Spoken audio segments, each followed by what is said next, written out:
उत्तराखंड के पहाड़ों के बीच बसा था एक छोटा सा गांव खरगांव। वहां न तो बहुत भीड़ थी न चहल पहल। चारों तरफ घने जंगल, पहाड़ियों के बीच ऊंचाई पर बसा गांव और एक रहस्यमयी हवेली जो गांव के उत्तर में खंडहर की तरह खड़ी थी। लोग कहते थे उस हवेली में कुछ है, कुछ ऐसा जो दिखता नहीं लेकिन महसूस होता है।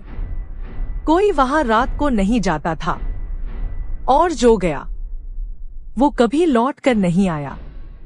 राघव इस गांव में पला बढ़ा था, लेकिन पढ़ाई के बाद शहर चला गया। उसे इन कहानियों पर कभी विश्वास नहीं हुआ। उसे तो ये सब गांव की गढ़ी हुई बातें लगती थी, डर की कहानियां। लेकिन 15 साल बाद जब उसके पिता की अचानक मृत्यु हुई तो उसे लौटना पड़ा। गांव बदलाव लग रहा था। वो लोग जो कभी मुस्कुरा कर बात करते थे अब उसे देखकर चुप हो जाते। हवेली अब भी वही थी, टूटी फूटी, मगर जैसे किसी की निगाहें उस पर टिकी हों। राघव के घर के बाहर बैठी उसकी बूढ़ी चाची ने उसे टोका, उस हवेली के पास मत जाना बेटा। तेरे पापा भी उसी रात वहां गए थे और सुबह हमें सिर्फ उनकी लाश मिली। राघव को अजीब लगा। वह सोच में पड़ गया कि क्या ये सब वाकई सच था या कोई और राज छिपा था। उसने तय किया कि वह खुद सच्चाई पता लगाएगा। पहली ही रात जब गांव सो गया, वह टॉर्च लेकर हवेली की ओर निकला। हवेली के पास पहुंचते ही हवा अजीब ढंग से चलने लगी। दरवाजा आधा खुला था, जैसे उसे बुला रहा हो। भीतर सब कुछ वीरान था, धूल, जाले और एक बड़ी सी तस्वीर एक औरत की, जिसकी आंखें सीधे उसे घूर रही थी।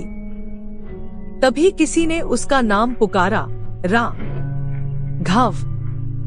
वो पलटा, लेकिन वहां कोई नहीं था।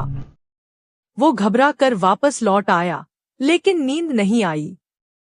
रात को उसने खिड़की से देखा, कोई काला साया बाहर खड़ा था, स्थिर, ऊंचा, और उसकी आंखें लाल थीं। जब वह बाहर निकला तो वहां कोई नहीं था, लेकिन उसके दिल में अब एक डर बैठ चुका था। अगली सुबह वह गांव के सबसे बुजुर्ग हरिनाथ बाबा से मिलने गया। बाबा ने उसे बताया उस हवेली में कभी एक औरत रहती थी, चंद्रिका। वह सुंदर थी, लेकिन गांव वालों का कहना था कि वह तंत्र मंत्र करती थी।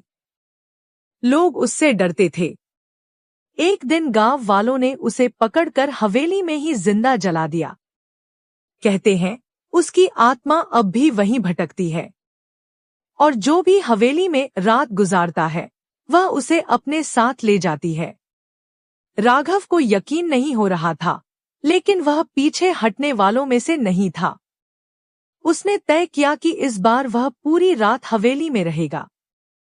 तीसरी रात वह फिर वहां पहुंचा, हाथ में कैमरा, टॉर्च और एक ताबीज जो बाबा ने उसे दिया था। हवेली के अंदर घड़ी में 2:03 बज रहे थे जब तस्वीर वाली औरत अचानक वहां से गायब हो गई। दरवाजे खुद ब खुद बंद हो गए और ठंड बढ़ने लगी। सीढ़ियों पर किसी के कदमों की आवाज गूंजी, ठक ठक ठक, और फिर एक परछाई सामने आई, वही औरत। लाल आंखें, जलता हुआ दीपक, जले हुए कपड़े और चेहरे पर अजीब मुस्कान। उसने कहा, तुम लौट आए राघव।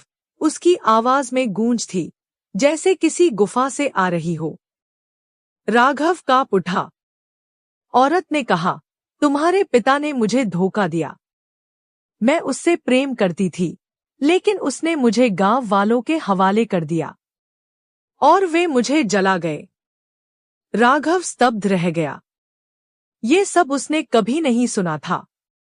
औरत धीरे धीरे उसके पास आ रही थी, अब तू मेरे साथ आएगा। लेकिन तभी राघव ने बाबा का दिया ताबीज सामने कर दिया। औरत चीख उठी, हवेली कांपने लगी, दीवारों से राख झड़ने लगी। राघव ने जान बचाकर दरवाजा खोला और दौड़ते हुए बाहर निकल आया। जैसे ही वह बाहर निकला, हवेली में जोरदार धमाका हुआ और वह धधकती हुई आग की लपटों में घिर गई।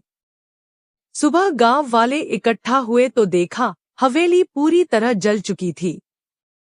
सिर्फ राख बची थी। हरिनाथ बाबा ने कहा, तूने उसे मुक्ति दी है, लेकिन ध्यान रखना, आत्माएं अगर अधूरी छोड़ दी जाएं, तो लौटती जरूर हैं। राघव फिर शहर लौट गया, लेकिन एक रात जब उसने अपने कैमरे की रिकॉर्डिंग देखी तो उसमें आखिरी फ्रेम में वही औरत दिखी, मुस्कुराती हुई, और उसकी आंखों में फिर वही आग थी।